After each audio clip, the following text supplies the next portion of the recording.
দীঘায় দ্বিতীয় দিনের সকালেই আমরা বেরিয়ে পড়েছিলাম উড়িষ্যার উদ্দেশ্যে।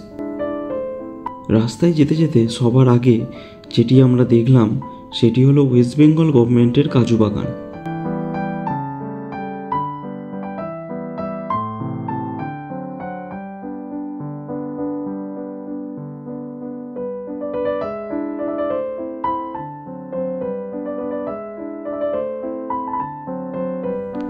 এই জায়গাটি সাধারণত বন্ধ থাকে, লাকিলি আজকে আমরা খোলা পেয়ে গেছিলাম।